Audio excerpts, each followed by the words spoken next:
I'm unwilling to deny the existence of free choice merely because I don't understand it.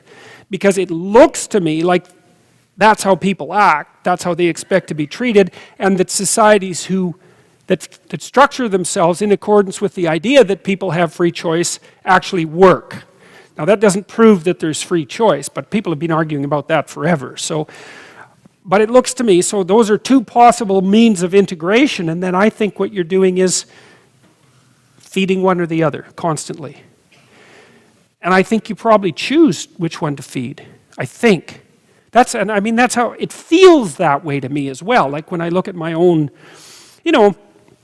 maybe you're really aggravated with something. Maybe you're aggravated with your wife, or your child or something like that, and you're feeling kind of nasty, and maybe you even know that you're in the wrong. And an idea comes into your head. You think, I could say that.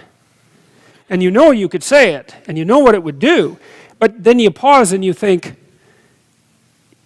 would that make it better or worse? And then maybe you go to hell with it, which is quite the thing to say. I've got a little story about that in a minute.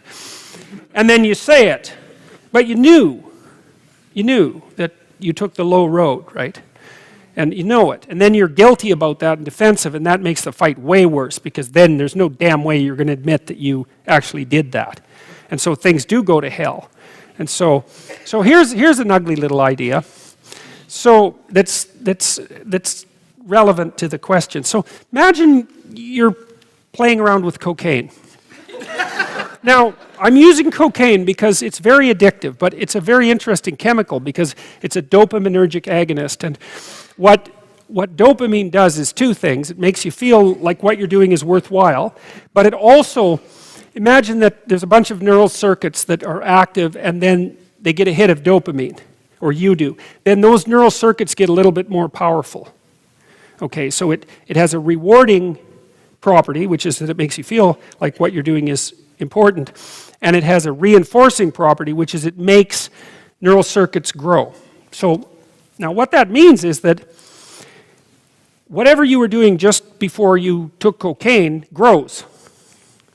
Okay, so now imagine there's a bunch of different things that you do just before you take cocaine, but there's a string of decisions, and at one decision point is the same for all of those different occurrences, and that decision point is, because you know you're in trouble, and that decision point is, well, to hell with it. Okay, so then you think that each of the 200 times that you take cocaine, even though you do it in different places, but that one thought is there all the time, and that thing grows because you're reinforcing it, and it grows and it grows and it grows. And so now that's in you, that's part of you, and it's the thing that says to hell with it. Okay, so now, and maybe that's not such a good thing to grow inside your brain. So then you're addicted, and they take you to a cocaine treatment center, and after a week you're no longer physiologically addicted. You're not craving, you don't have a problem, as long as you're there. But then they take you back to your normal environment, and you see, like, Cocaine Joe, your friend, and as soon as you see him, up that thing comes, and bang, you're back on the to hell with it track. And that's where you will end up too, if you reinforce that particular perspective long enough.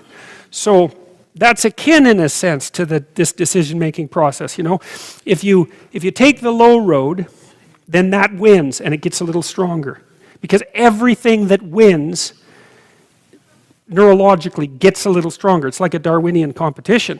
So one rule is don't practice what you don't want to become, because you really do become that. It builds itself right into your neural architecture.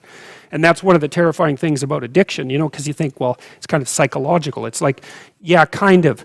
It's also kind of neurophysiological, and you build a one-eyed cocaine monster in your head if you hit yourself enough with something that reinforcing. So, yeah.